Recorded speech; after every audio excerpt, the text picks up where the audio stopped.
Should I read it straight away? No, just gavel to check the cities. Okay. Order. Order.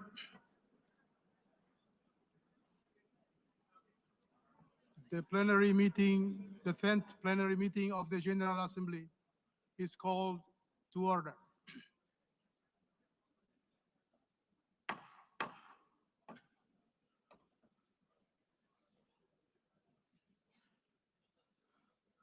The Assembly will continue its consideration of Agenda Item 8 entitled General Debate. The Assembly will hear an address by His Excellency Benjamin Netanyahu, Prime Minister of the State of Israel. I request protocol to escort His Excellency and invite him to address the Assembly.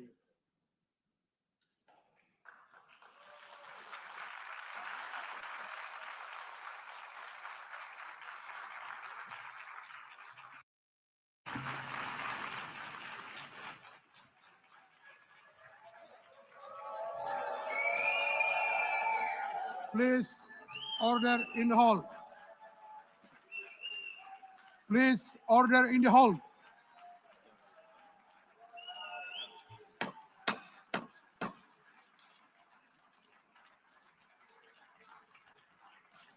Please, order in the hall.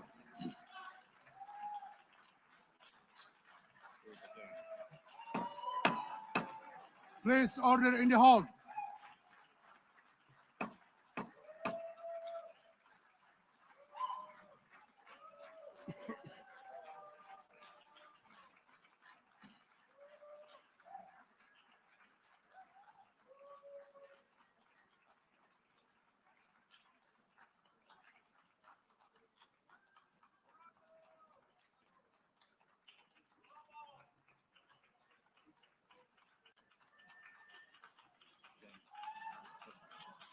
Please order in the hall and please be seated.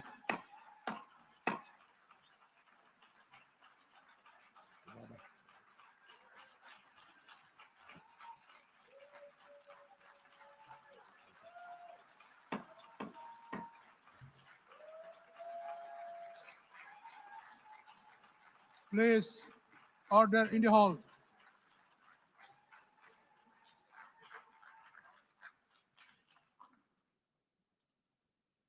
Mr. President,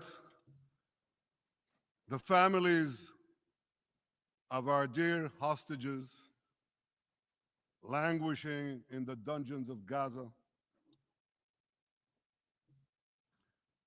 ladies and gentlemen, last year, I stood at this podium and I showed this map. It shows the curse of Iran's terror axis. This axis threatened the peace of the entire world. It threatened the stability of our region and the very existence of my country, Israel. Iran was rapidly developing a massive nuclear weapons program and a massive ballistic missile program. These were meant not only to destroy Israel, they were meant also to threaten the United States and blackmail nations everywhere. From Gaza, Yahya Sinwar dispatched waves of Hamas terrorists. They stormed into Israel on October 7th and committed acts of unspeakable savagery. From Lebanon, Hassan Nasrallah had launched thousands of missiles and rockets at our cities, terrorizing our citizens. In Syria, the murderous dictator Assad hosted Iran's forces, tightening a noose of death around our throats. In Yemen, the Houthis launched ballistic missiles at Israel while choking global trade at the mouth of the Red Sea. So what's happened over the past year? We've hammered the Houthis, including yesterday. We crushed the bulk of Hamas's terror machine. We crippled Hezbollah, taking out most of its leaders and much of its weapons arsenal. You remember those beepers, the pagers? We paged Hezbollah. And believe me, they got the message. And thousands of terrorists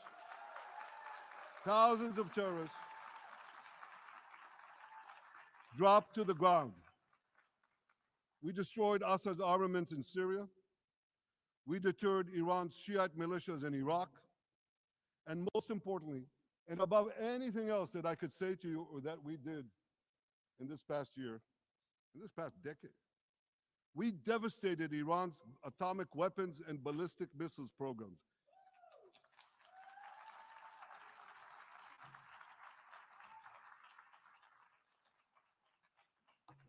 So here's where things stand today. Half the Houthi leadership in Yemen, gone. Yahya Sinwar in Gaza, gone. Hassan Nasrallah in Lebanon, gone. The Assad regime in Syria, gone. Those militias in Iraq, well, they're still deterred. And their leaders, if they attack Israel, will also be gone. And for Iran's top military commanders and its top atomic bomb scientists, well, they're gone too.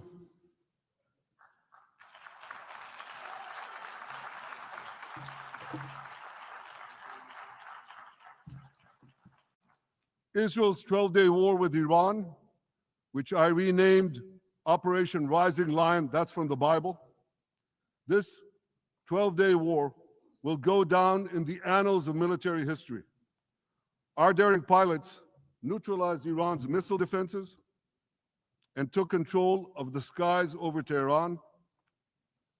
And you saw this. Israeli fighter pilots and American B-2 pilots bombed Iran's nuclear enrichment sites. I want to thank President Trump for his bold and decisive action.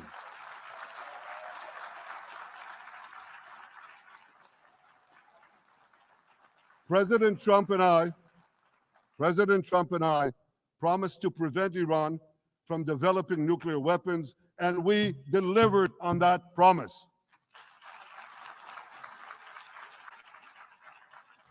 We removed an existential threat to Israel, and a mortal threat to the civilized world. We lifted a dark cloud that could have claimed millions and millions of lives. But, ladies and gentlemen, we must remain vigilant. We must remain absolutely clear-minded and vigilant. We must not allow Iran to rebuild its military nuclear capacities. Iran's stockpiles of enriched uranium, these stockpiles must be eliminated. And tomorrow, UN Security Council sanctions on Iran must be snapped back.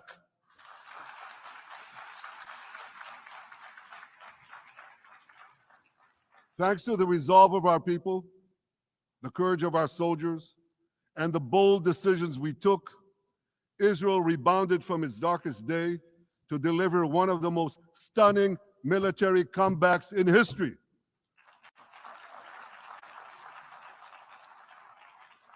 But we're not done yet. The final elements, the final remnants of Hamas are holed up in Gaza City. They vow to repeat the atrocities of October 7th again and again and again, no matter how diminished their forces. That is why Israel must finish the job. That is why we want to do so as fast as possible.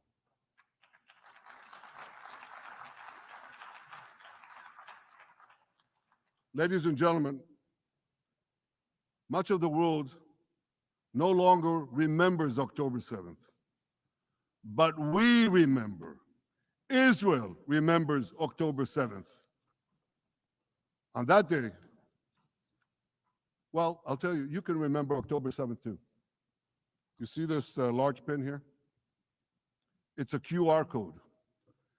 what I ask you to do is hold up your phones, zoom in, and you too will see why we fight and why we must win. It's all in here. On October 7th, Hamas carried out the worst attack on Jews since the Holocaust. They slaughtered 1,200 innocent people, including over 40 Americans and foreign nationals from dozens of countries represented here. They beheaded men. They raped women.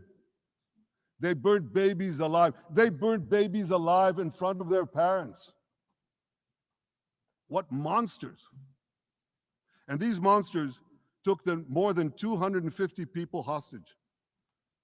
And those included Holocaust survivors, grandmothers and their grandchildren. Who takes hostage grandmothers and grandchildren? Hamas does.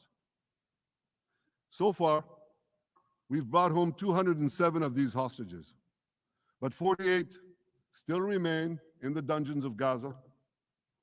20 of them are alive, starved, tortured, deprived of any daylight, deprived of humanity.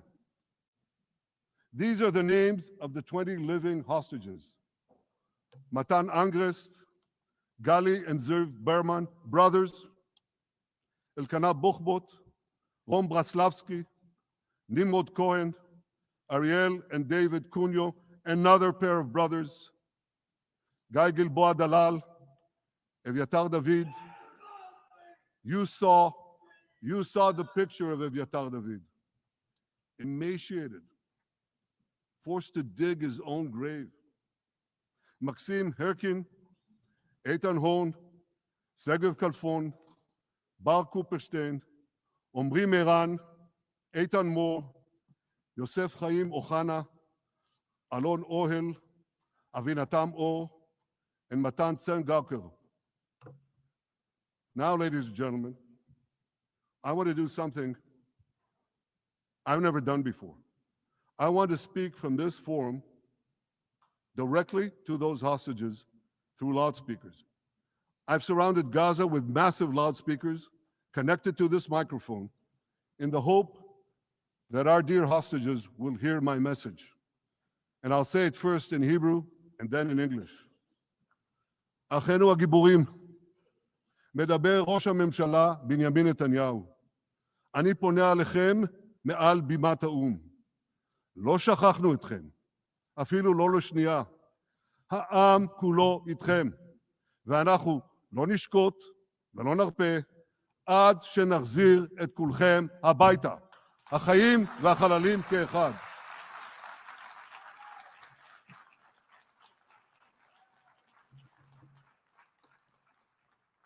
Our brave heroes. This is Prime Minister Netanyahu speaking to you live from the United Nations. We have not forgotten you, not even for a second. The people of Israel are with you. We will not falter and we will not rest until we bring all of you home.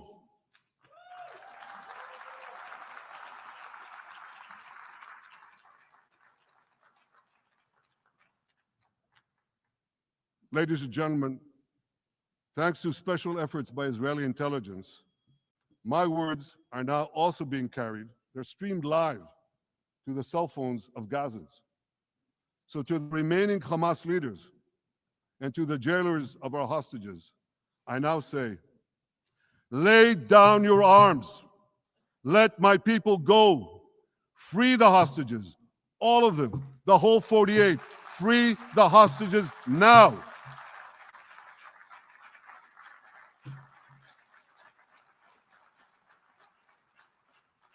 If you do, you will live. If you don't, Israel will hunt you down. Ladies and gentlemen, if Hamas agrees to our demands, the war could end right now. Gaza would be demilitarized, Israel would retain overriding security control, and a peaceful civilian authority would be established by Gazans and others committed to peace with Israel. And of course, you understand that the war in Gaza has affected every Israeli. But I'm sure there are people in New York or in London or in Melbourne and elsewhere who are probably thinking, what does all of this have to do with me? And the answer is everything. Because our enemies are your enemies. So let's do something else. So first at the UN, let's do a pop quiz. And raise your hand if you know the answer. Here's the first question. Who shouts death to America? Is it A, Iran, B, Hamas, C, Hezbollah, D, the Houthis, or E, all of the above? All of the above. Correct, all of the above. Second question. Who has murdered Americans and Europeans in cold blood? Is it A, Al-Qaeda, B, Hamas, C, Hezbollah, D, Iran, or E, all of the above?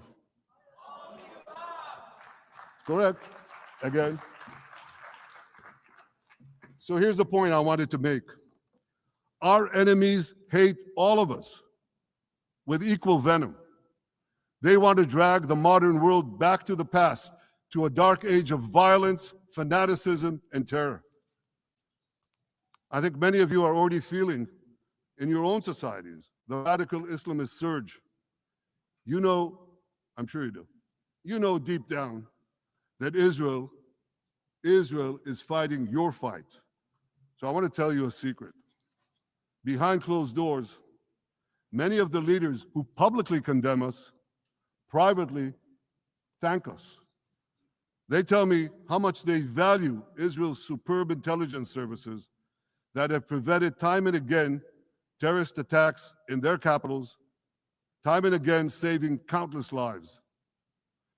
General George Keegan, former head of U.S. Air Force intelligence, once said, if the United States had to gather on its own the intelligence that Israel gives us, we would have to establish 5 CIAs. 5 CIAs. This past June, when Israel struck Iran's nuclear facilities, German Chancellor Merz admitted the truth. He said, Israel is doing the dirty work for all of us. President Trump understands better than any other leader that Israel and America face a common threat. He showed the world that when Iran and its proxies murder Americans, take Americans hostage, shout death to America, burn American flags, and try to assassinate the President of the United States, not once, but twice. He showed them there is a price to pay for all that.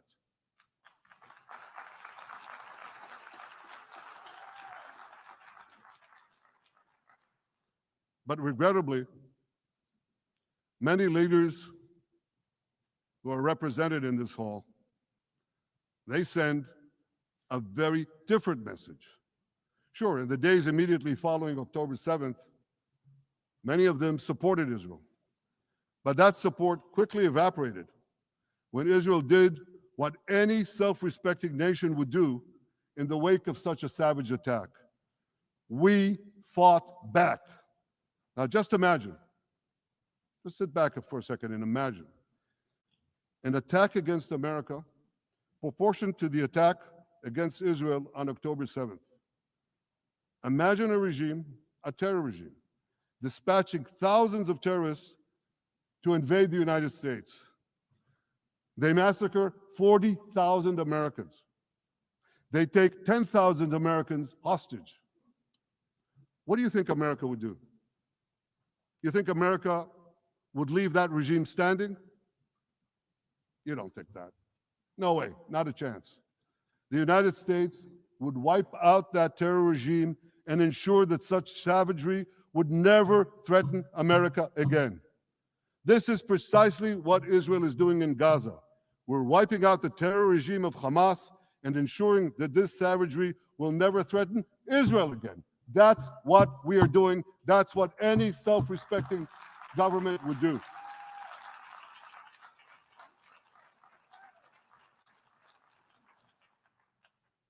Yet, and it's a yet that I'm sorry to say here, yet over time, many world leaders buckled.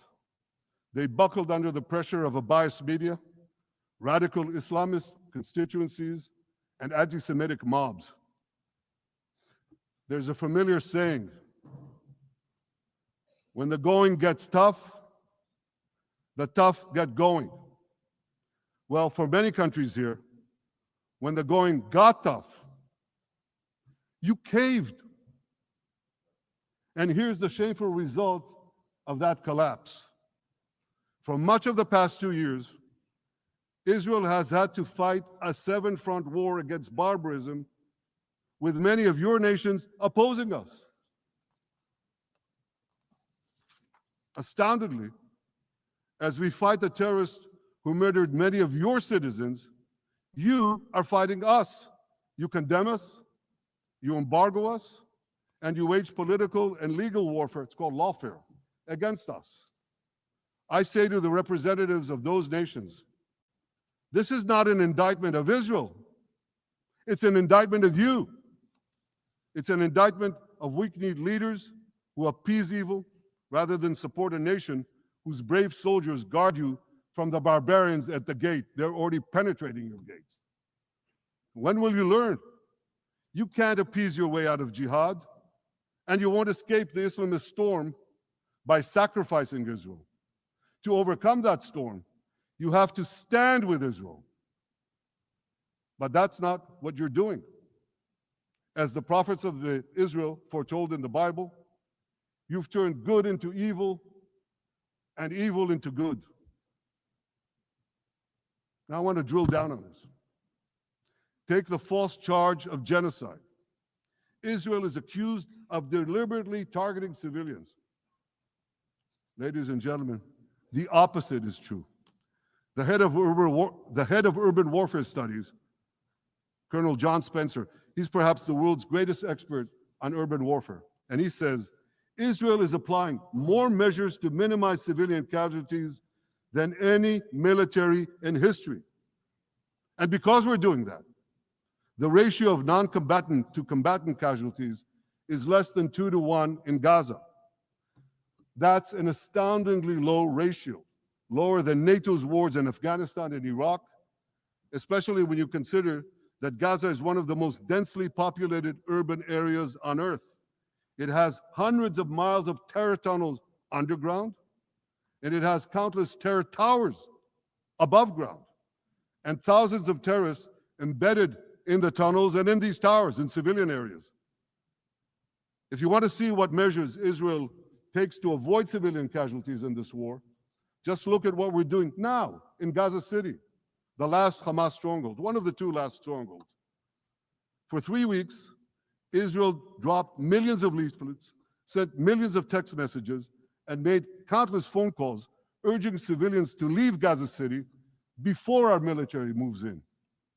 At the same time, Hamas implants itself in mosques, schools, hospitals, apartment buildings, and tries to force those civilians not to leave, to stay in harm's way. And it often threatens them at gunpoint if they try to do so. For Israel, every civilian casualty is a tragedy. For Hamas, it's a strategy. Hamas uses civilians as human shields and as props in its sick propaganda war in Israel, against Israel, a propaganda war that the Western media buys hook, line, and sinker. Now, despite Hamas's threats, close to 700,000 Gazans, almost 750,000, have already heeded our calls and moved to safe zones. Now I want to ask you a simple question, a simple, logical question. Would a country committing genocide plead with the civilian population it is supposedly targeting to get out of harm's way? Would we tell them, get out, if we want to commit genocide? We're trying to get them out. And Hamas is trying to keep them in. And this charge is so baseless. The comparison to genocide, wholesale slaughter of populations. What, did the Nazis ask the Jews to leave, kindly leave, go out? Did others, you want me to name all the genocidal leaders of history? Just go one by one. Did anyone do this? Did they say, get out so we can come in? Of course not. So the truth has been turned on its head. Hamas, a genocidal terrorist organization whose charter calls for the murder of all Jews on the planet. This genocidal organization is given a pass. It's barely mentioned. While Israel, which does everything it can to get civilians out of harm's way, Israel is put in the dock. What a joke. You want to hear another one? Israel is accused of deliberately starving the people of Gaza when Israel is deliberately feeding the people of Gaza. Since the beginning of the war, Israel has let into Gaza more than 2 million tons of food and aid. That's 1 ton of aid for every man, woman, and child in Gaza. Nearly 3,000 calories per person per day. Some starvation policy. If there are Gazans who don't have enough food, it's because Hamas is stealing it. Hamas steals it, hoards it, and sells it at exorbitant prices to fight its war machine. Last month, even the UN, not exactly a supporter of Israel. You're supposed to laugh, by the way. Last month, even the UN admitted that Hamas and other armed groups looted 85% of the trucks. That's why you have deprivation. Those who peddled the blood libels of genocide and starvation against Israel are no better than those who peddled blood libels against the Jews in the Middle Ages when they falsely accused us of poisoning wells, spreading plague, and using the blood of children to bake Passover matzahs. Anti-Semitism dies hard. In fact, it doesn't die at all. It just keeps coming back with its libelous lies, refurbished, regurgitated over and over again. And I want to tell you something else. These anti-Semitic lies, they have consequences. In recent months, Jews have been assaulted in Canada, Australia, Britain, France, the Netherlands, and elsewhere. Here in America, an elderly Holocaust survivor was burned to death in Colorado.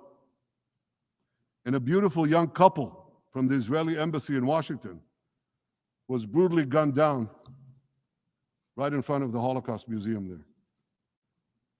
Thankfully, President Trump's administration is forcefully fighting the scourge of anti-Semitism, and every government here should follow its lead.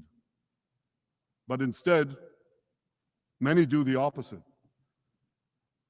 They actually reward the worst anti-Semites on earth. This week, the leaders of France, Britain, Australia, Canada, and other countries unconditionally recognized a Palestinian state. They did so after the horrors committed by Hamas on October 7th. Horrors praised on that day by nearly 90% of the Palestinian population. Let me say that again. Nearly 90% of Palestinians supported the attack on October 7th. It's not supported only, they celebrated it. They danced on the rooftops. They threw candies. That's both in Gaza and in Judea, Samaria, the West Bank, as you call it. And it's just the way they celebrated another horror, 9/11. They danced on the rooftops. They cheered. They threw candy. You know what message the leaders who recognize the Palestinian state this week sent to the Palestinians? It's a very clear message. murdering Jews pays off. Well, I have a message for these leaders. When the most savage terrorists on earth are effusively praising your decision, you didn't do something right. You did something wrong, horribly wrong. Your disgraceful decision will encourage terrorism against Jews and against innocent people everywhere. It will be a mark of shame on all of you. But wait a minute, Mr. Prime Minister, they tell me. Wait a minute. We believe in a two-state solution where the Jewish state of Israel will live side by side in peace with the Palestinian state. There's only one problem with that. The Palestinians, they don't believe in this solution. They never have. They don't want a state next to Israel. They want a Palestinian state instead of Israel. And that's why every time they were offered a Palestinian state, but were required to end the conflict with Israel and recognize the Jewish state, every time, over the decades, they turned it down. And that is why every time they were given territory, they used it to attack us. In fact, they effectively had a Palestinian state in Gaza. So what did they do with that state? Peace? Coexistence? No. They attacked us time and time again. Totally unprovoked. They fired rockets into our cities. They murdered our children. They turned Gaza into a terror base from which they committed the October 7th massacre. So here's the uncomfortable truth. The persistent Palestinian rejection of a Jewish state in any boundary is what has driven this conflict for over a century. It is still driving it. It's not the absence of a Palestinian state. It's the presence and existence of a Jewish state. And I find it amazing that the foreign chancelleries and the ministries and all those who pontificate about this, and the leaders, how can they not see this basic truth when it is repeated again and again and again ad nauseum? And I want to say something else. This rejection of a Jewish state not only applies to Hamas, it also applies to the so-called moderate Palestinian Authority. You should know that the Palestinian authorities pays terrorists to slay Jews. The more Jews the terrorists slay, the more the Palestinian Authority pays. The Palestinian Authority names its government buildings, its public squares, its schools after the mass murderers of Jews, which they glorify as martyrs. They pay and glorify not just the killer of Jews, but also killers of Christians. Christians like Taylor Force, an American veteran who was brutally murdered in Israel by Palestinian terrorists. But, that I hear from the Western leaders. They tell me, the PA promised us it will reform. And I know this time, Prime Minister, it will be different. Yeah, right. We've heard these promises for decades. They always promise. They never deliver. Because you see, the Palestinian Authority is corrupt to the core. They haven't held elections in 20 years. They use the same textbooks as Hamas, exactly the same textbooks. They teach their children to hate Jews and destroy the Jewish state. And Christians don't fare much better. When Bethlehem, the birthplace of Jesus, was under Israeli control, 80% of its residents were Christians. But since the PA took control, that number has dwindled to under 20%. These are the people you want to give a state to? What you're doing is giving the ultimate reward to intolerant fanatics who perpetrated and supported the October 7th massacre. Giving the Palestinians a state 1 mile from Jerusalem after October 7th is like giving Al-Qaeda a state 1 mile from New York City after September 11th. This is sheer madness. It's insane, and we won't do it.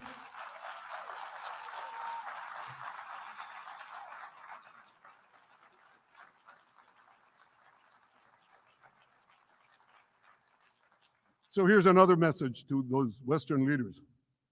Israel will not allow you to shove a terror state down our throats. We will not commit national suicide because you don't have the guts to face down a hostile media and anti-Semitic mobs demanding Israel's blood. And I want you to grasp something else, which is also distorted in the media. I say this not only in my name or the name of my government, but on behalf of all the people of Israel. Last year, there was a vote in the Knesset, our parliament, whether or not to oppose the imposition of a Palestinian state. You want to guess what the results were? Out of 120 members of our parliament, 99 voted against and only 9 supported. That's over 90%. It's not a fringe group. It's not the prime minister who himself is extreme or he's held hostage by extreme parties to his right. It's over 90% of Israelis. My opposition to a Palestinian state is not simply my policies or my government's policy. It's the policy of the state and people of the state of Israel.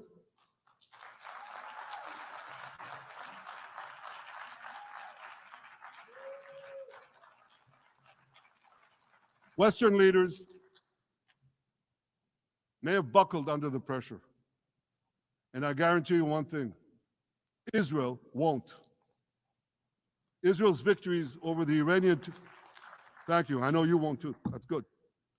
Israel's victories over the Iranian terror axis have opened up possibilities for peace that were unthinkable 2 years ago.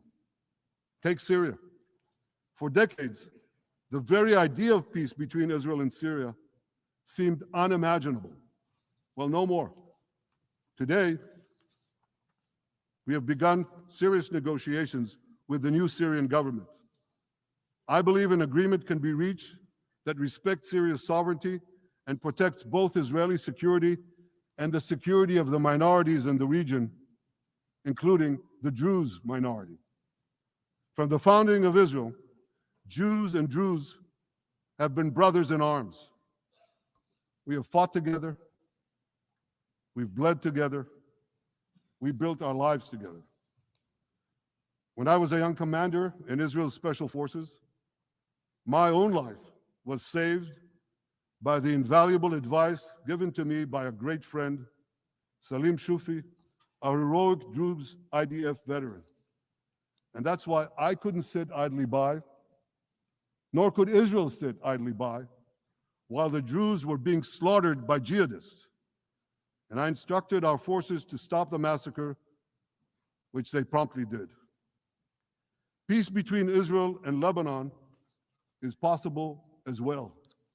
I call on the Lebanese government to also begin direct negotiations with Israel. I commend it for its declared aim to disarm Hezbollah, but we need more than words. If Lebanon takes genuine and sustained action to disarm Hezbollah, I'm sure we can achieve a sustainable peace. Of course, until that happens, we will take whatever action we need to defend ourselves and to maintain the conditions of the ceasefire which was established in Lebanon. Our goal is not merely to monitor Hezbollah's actions, but to prevent them from violating the ceasefire and attacking us at any time. But I'm sure that if the Lebanese government persists in its goal of disarming Hezbollah, peace will come very speedily and very readily. Victory over Hezbollah has made peace possible with our two Arab neighbors in the north. Victory over Hamas will make peace possible with nations throughout the Arab and Muslim world. Our victory will lead to a dramatic extension and expansion of the historic Abraham Accords, which President Trump brokered between Arab leaders and myself 5 years ago. And I took note, as I'm sure you did too, of the encouraging words spoken here by the president of Indonesia. This is the country with the largest Muslim population of all nations. And it's also a sign of what could come. Forward-looking Arabs and Muslim leaders know that cooperating with Israel will provide them with groundbreaking Israeli technologies, including in medicine and science, in agriculture and water, in defense and AI, and so many other fields. I believe that in the coming years, the Middle East will look dramatically different. Many of those who wage war on Israel today will be gone tomorrow. Brave peacemakers will take their place. And nowhere will this be more true than in Iran. The long-suffering Iranian people will regain their freedom. They will make Iran great again. And our two ancient peoples,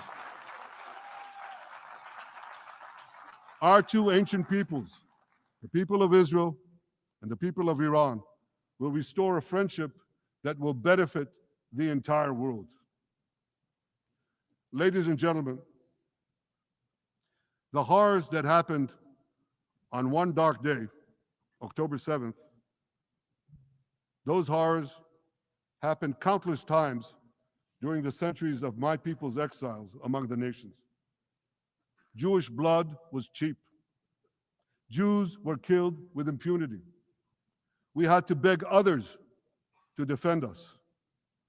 The rise of Israel did not mean that the attempts to destroy us would end. It meant that we could fight back against those attempts. And that is exactly what Israel has done since October 7th. Our sons and daughters fought like lions. Our brave soldiers donned their uniforms and rushed into battle. They were armed with the dreams of the 100 generations of Jews who came before them. The dream of living as a free people in the land of Israel, our beloved homeland for more than 3,000 years. The dreams of living in our own independent state. The dream of having an army to defend ourselves. And the dream of being a light unto the nations, a beacon of progress, ingenuity, innovation for the benefit of all humanity. On October 7th, the enemies of Israel tried to extinguish that light. 2 years later, the resolve of Israel and the strength of Israel burned brighter than ever. With God's help, that strength and that resolve would lead us to a speedy victory and to a brilliant future of prosperity and peace. Thank you very much.